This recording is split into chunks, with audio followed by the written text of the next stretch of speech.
ನಮಸ್ತೆ ಸ್ನೇಹಿತರೆ. ಮೌನಿ ಅಮಾವಾಸ್ಯ. ಮೌನಿ ಎಂಬುದು ಸಂಸ್ಕೃತ ಪದ ಮೌನದಿಂದ ಬಂದಿದೆ. ಇದರ ಅರ್ಥ ಮೌನ ಅಥವಾ ಸಂಪೂರ್ಣ ಮೌನ.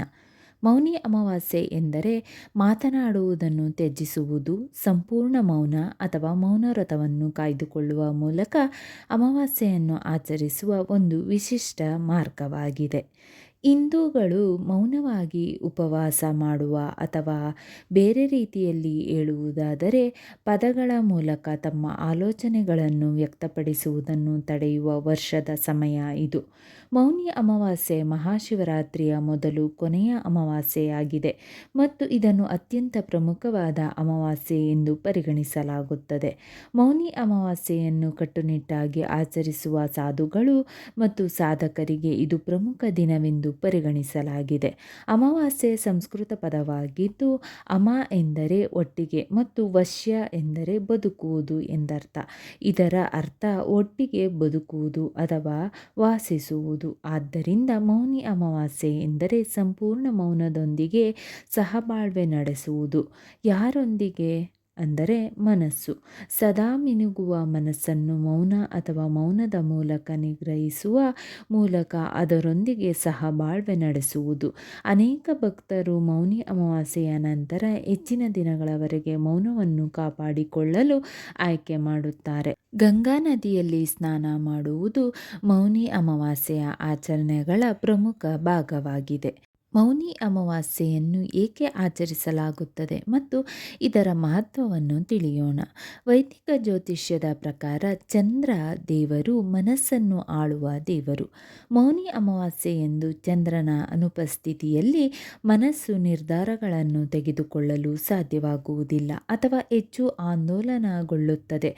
ಚಂದ್ರದೇವರು ಕೆಲವು ಸಂದರ್ಭಗಳಲ್ಲಿ ಕಾರ್ಯನಿರ್ವಹಿಸಲು ಮನಸ್ಸಿನ ಆಲೋಚನೆಗಳು ಮತ್ತು ಪ್ರಚೋದನೆಗಳನ್ನು ನಿಯಂತ್ರಿಸುತ್ತಾನೆ. ಚಂದ್ರನು ಇಲ್ಲದಿರುವುದರಿಂದ ಮನಸ್ಸು ಹೆಚ್ಚು ಚಂಚಲ, ಪ್ರಕ್ಷುಬ್ಧ ಮತ್ತು ಗೊಂದಲಮಯವಾಗುತ್ತದೆ. ಒಬ್ಬ ವ್ಯಕ್ತಿಯು ತನ್ನನ್ನು ತಾನು ಕೀಳಾಗಿ ಮಾಡಿಕೊಳ್ಳುವ ಬದಲು ತನ್ನ ಮನಸ್ಸಿನ ಬಳಕೆಯ ಮೂಲಕ ತನ್ನನ್ನು ತಾನು ಉನ್ನತೀಕರಿಸಿಕೊಳ್ಳಬೇಕು.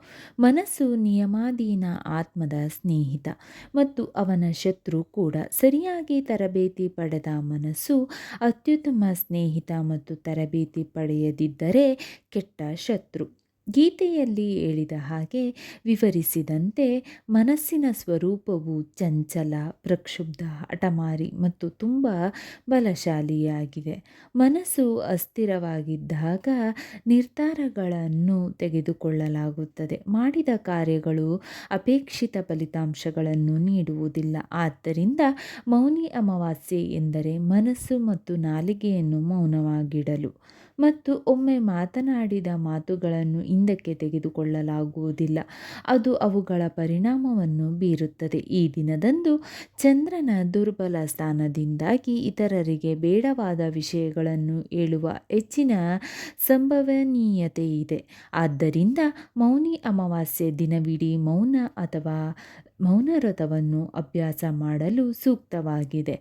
ಮೌನಿ ಅಮಾವಾಸ್ಯೆಯ ಮತ್ತೊಂದು ವೈದಿಕ ಜ್ಯೋತಿಷ್ಯ ಅಂಶವೆಂದರೆ ಸೂರ್ಯ ಮತ್ತು ಚಂದ್ರರು ಮಕರ ರಾಶಿಯಲ್ಲಿ ಇದ್ದಾರೆ ಮತ್ತು ಶನಿ ಗ್ರಹವು ಮಕರ ರಾಶಿಯ ಆಡಳಿತ ಗ್ರಹವಾಗಿದೆ. ಶನಿ ಮತ್ತು ಚಂದ್ರ ಒಟ್ಟಿಗೆ ಹೊಂದಿಕೆಯಾಗುವುದಿಲ್ಲ. ಇದು ಈ ಅಮಾವಾಸ್ಯೆಯ ಮೇಲಿನ ಚಂದ್ರನ ಶಕ್ತಿಯ ಮೇಲೆ ಪರಿಣಾಮ ಬೀರುತ್ತದೆ. ಇದು ನಮ್ಮ ಮನಸ್ಸಿನ ಮೇಲೆ ಪರಿಣಾಮ ಬೀರುತ್ತದೆ. ಮಾತನಾಡುವುದನ್ನು ಅಥವಾ ಮೌಖಿಕವಾಗಿ ವ್ಯಕ್ತಪಡಿಸುವುದನ್ನು ತಡೆಯಲು ಇದು ಮತ್ತೊಂದು ಉತ್ತಮ ಕಾರಣವಾಗಿದೆ ಮತ್ತು ಮೌನಿ ಅಮಾವಾಸ್ಯೆಗೆ ಮೌನವಾಗಿರುವುದು ಸೂಕ್ತವಾಗಿದೆ. ಈ ದಿನದಂದು ಮೌನವು ಬಂಗಾರದಂತಿರುತ್ತದೆ. ಇದರ ಜೊತೆಗೆ ಗಂಗಾ ನದಿಯಲ್ಲಿ ಸ್ನಾನ ಮಾಡುವುದರಿಂದ ಗಂಗಾ ನದಿಯು ಇತರ ನದಿಗಳೊಂದಿಗೆ ಸಂಗಮವಾಗುವುದರಿಂದ ಒಬ್ಬರ ಮನಸ್ಸು ಮತ್ತು ದೇಹ ಮತ್ತಷ್ಟು ಶುದ್ಧವಾಗುತ್ತದೆ. ಗಂಗಾ ನದಿಯಲ್ಲಿ ಸ್ನಾನವು ಹಿಂದೂಗಳಲ್ಲಿ ಪವಿತ್ರವೆಂದು ಪರಿಗಣಿಸಲ್ಪಟ್ಟಿದೆ. ಮನಸ್ಸು, ದೇಹ, ಹೃದಯ ಮತ್ತು ಆತ್ಮವನ್ನು ಶುದ್ಧೀಕರಿಸುತ್ತದೆ ಮತ್ತು ಪಾಪಗಳನ್ನು ತೊಳೆಯುತ್ತದೆ ಎಂದು ಹೇಳಲಾಗುತ್ತದೆ. ಮೌನಿ ಅಮಾವಾಸ್ಯೆಯ ಮತ್ತೊಂದು ಮಹತ್ವವಿದೆ. ಈ ದಿನದಂದು ಪರಮಾತ್ಮ ವಿಷ್ಣುವನ್ನು ಪೂಜಿಸಲಾಗುತ್ತದೆ. ವಿಷ್ಣುವು ರಕ್ಷಕ ಮತ್ತು ರಕ್ಷಕ. ಈ ದಿನದಂದು ಅನೇಕರು ಅಶ್ವತ್ಥ ವೃಕ್ಷವನ್ನು ಸುತ್ತುವರೆದಿರುವುದು ಮತ್ತು ಇದು ಆಚರಣೆಯಾಗಿದ್ದು, ಇದನ್ನು ಗೀತೆಯಲ್ಲಿ ಶ್ರೀಕೃಷ್ಣನು ವೃಕ್ಷಗಳಲ್ಲಿ ಅಶ್ವತ್ಥ ವೃಕ್ಷವನ್ನು ಪ್ರತಿನಿಧಿಸುತ್ತಾನೆ ಎಂದು ಉಲ್ಲೇಖಿಸಲಾಗಿದೆ. ಆದ್ದರಿಂದ ಹಿಂದೂಗಳು ಅಶ್ವತ್ಥ ವೃಕ್ಷವನ್ನು ಪವಿತ್ರವೆಂದು ಪರಿಗಣಿಸುತ್ತಾರೆ ಮತ್ತು ಅಶ್ವತ್ಥ ವೃಕ್ಷದ ಪ್ರದಕ್ಷಿಣೆಯನ್ನು ಪವಿತ್ರವೆಂದು ಪರಿಗಣಿಸಲಾಗುತ್ತದೆ ಮತ್ತು ಈ ದಿನದಂದು ಹಾಗೆ ಮಾಡುವುದರಿಂದ ಉಂಟಾಗುವ ಸಕಾರಾತ್ಮಕ ಫಲಿತಾಂಶಕ್ಕೆ ಸಂಬಂಧಿಸಿದ ಕಥೆಗಳಿವೆ. ಮೌನಿ ಅಮಾವಾಸ್ಯೆಯ ಮತ್ತೊಂದು ಮಹತ್ವವೆಂದರೆ ಆಧ್ಯಾತ್ಮಿಕ ಪ್ರಗತಿಗೆ ಈ ದಿನವು ತುಂಬ ಒಳ್ಳೆಯದು. ಆಧ್ಯಾತ್ಮಿಕ ಅರಿವಿನ ಅನ್ವೇಷಕರು, ವಿಶೇಷವಾಗಿ ಸಾಧುಗಳು ಮತ್ತು ಆಧ್ಯಾತ್ಮಿಕವಾಗಿ ಬೆಳೆಯಲು ಬಯಸುವವರು ಎದುರು ನೋಡುವ ದಿನ ಇದು. ಮೌನವಾಗಿರುವುದು ಮನಸ್ಸನ್ನು ಮೌನಗೊಳಿಸುವಲ್ಲಿ ಪರಿಣಾಮಕಾರಿಯಾಗಿದೆ. ನಿಮ್ಮ ನಿಜವಾದ ಆತ್ಮದೊಂದಿಗೆ ಸಂಪರ್ಕ ಸಾಧಿಸಲು ಮತ್ತು ದೈವಿಕ ಸಂಪರ್ಕ ಸಾಧಿಸಲು ಸಹಾಯ ಮಾಡುತ್ತದೆ. ಕುಂಭಮೇಳದ ಸಮಯದಲ್ಲಿ ಈ ದಿನವು ಒಂದು ಪ್ರಮುಖ ದಿನವಾಗಿದೆ ಮತ್ತು ಗಂಗಾ, ಯಮುನಾ ಮತ್ತು ಸರಸ್ವತಿ ನದಿಗಳು ಸಂಗಮಿಸುವ ಸ್ಥಳವಾದ ಪ್ರಯಾಗ, ಅಲಹಾಬಾದ್ನಲ್ಲಿ ಸ್ನಾನ ಮಾಡಲು ಲಕ್ಷಾಂತರ ಜನರು ಸೇರುತ್ತಾರೆ.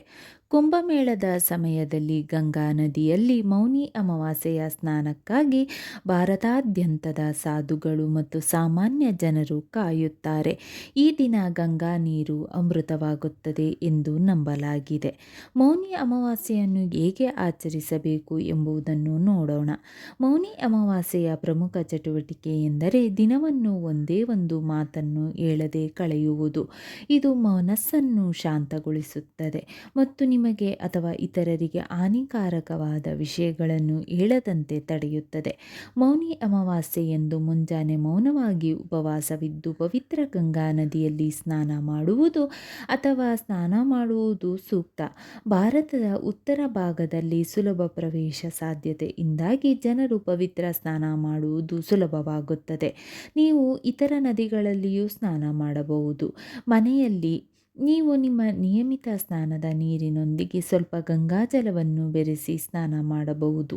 ಸ್ನಾನ ಮಾಡುವಾಗ ಮನಸ್ಸಿನಲ್ಲಿ ಈ ಮಂತ್ರವನ್ನು ಪಠಿಸಲಾಗುತ್ತದೆ.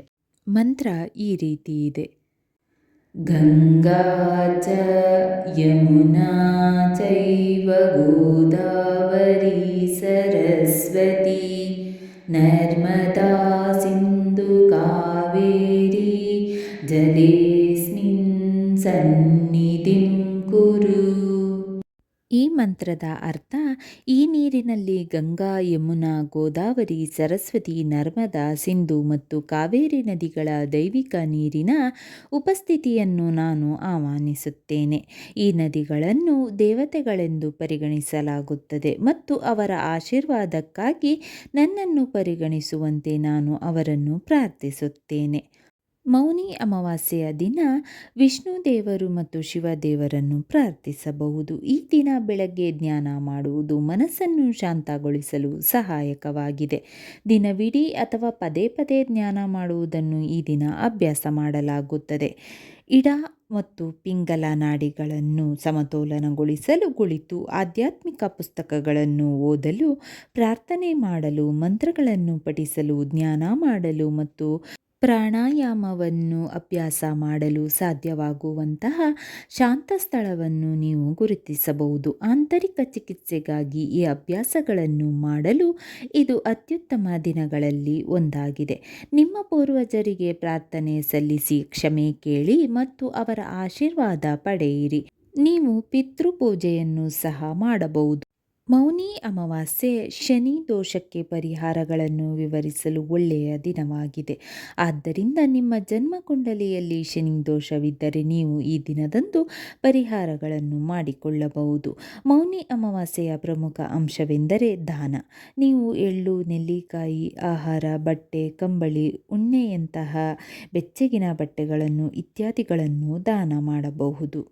ಈ ದಿನ ವಿಷ್ಣುವಿನ ಮೂಲ ಮಂತ್ರವನ್ನು 11 ಬಾರಿ ತಪ್ಪದೆ ಪಠಿಸಿ. ನಿಮ್ಮ ಇಷ್ಟಾರ್ಥಗಳು ಲಭಿಸುವುದು. ಮಂತ್ರ ಈ ರೀತಿ ಇದೆ: ಓಂ ನಮೋ ನಾರಾಯಣಾಯ. ಓಂ ನಮೋ ನಾರಾಯಣಾಯ.